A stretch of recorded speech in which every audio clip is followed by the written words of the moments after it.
In this video, I'd like to talk about HMO versus serviced accommodation.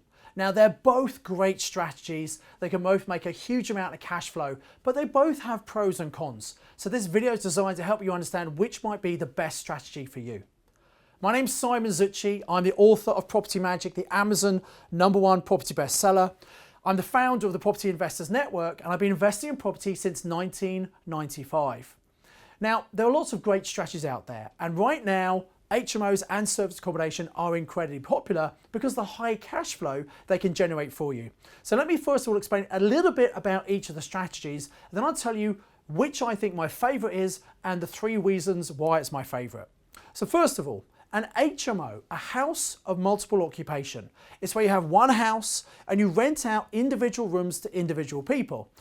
Typically for 6 months or more. They might be students, young professionals, working people. They're kind of a fairly transitory type of tenants. So they might be there for 6 months, they might move on. Sometimes you might have a tenant there that stays for 3 or 4 years.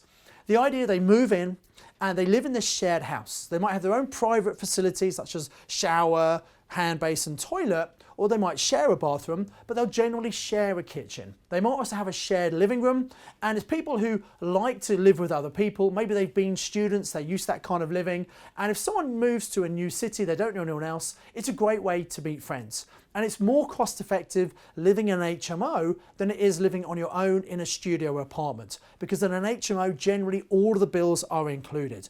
So that's an HMO. Typically, an HMO should make £1,000 profit per month for a good HMO. I wouldn't do an HMO if it's less than 500. They can make as much as 2,000 in certain areas. So that's an HMO. Now, serviced accommodation is different. Serviced accommodation is a very short-term let, and it might be a house like an HMO. It could be a 1 or 2 bedroom apartment.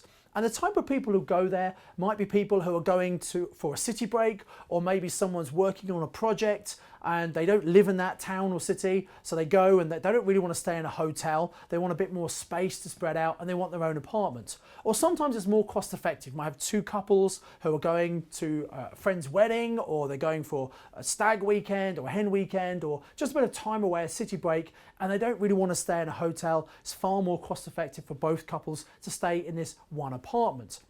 Now, because of the short-term nature of the tenancy, the rents you get are very high. So this is again a strategy that can create a really high income like an HMO. However, a couple of things you need to be aware of. In serviced accommodation, it's probably not going to be full all the time. A good estimate is to aim for a 70% occupation rate. You're always going to have some time when it's not going to be full with tenants. So just take that into account. The other thing is you're pretty much running a business. You've got to have cleaners that go in and clean. You've got to change the sheets, clean everything. Imagine it's a bit like a hotel, really. And so that is a whole business system to set up. And for me, that's one of the first disadvantages of doing serviced accommodation instead of HMO, is that I think it's more work. There is work with an HMO, but you know, it's a whole business you're creating. So you've got to make sure you have the infrastructure. Now, you don't necessarily have to do the work. In fact, you shouldn't be changing the sheets. You shouldn't be cleaning the property. Some landlords do. You want to employ other people. But with employment, again, there's more complexity in that business. So that's my first reason why actually I prefer HMOs. The second reason is I think with an HMO, you get a more steady and reliable income.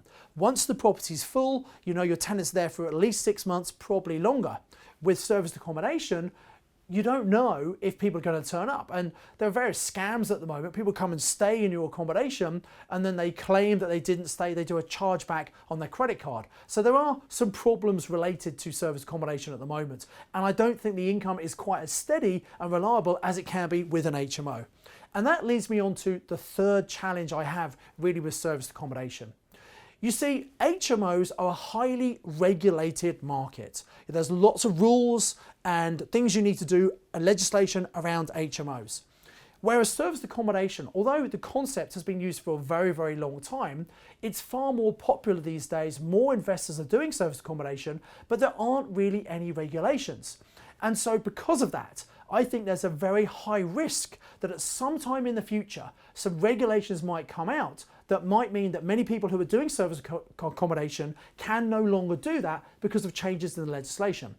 Although the HMO standards keep on changing and being updated, there's not going to be a significant change there, but it could happen with serviced accommodation. So for that reason, although I think service is great and it should be part of your portfolio, I wouldn't want to make all of your properties serviced accommodation because something might change in the future. That means maybe you can't operate as serviced accommodation. So for those reasons, I think they're both great strategies, but my personal favorite is HMOs, and that's what we recommend most of my students to do. We've got students who've been very successful in both. Just don't put all your eggs in one basket. I do hope you've enjoyed this video. Maybe put a comment below. I'd encourage you to always continue to build your education, get advice from people who know what they're doing, invest with knowledge, invest with skill. Thanks for watching the video.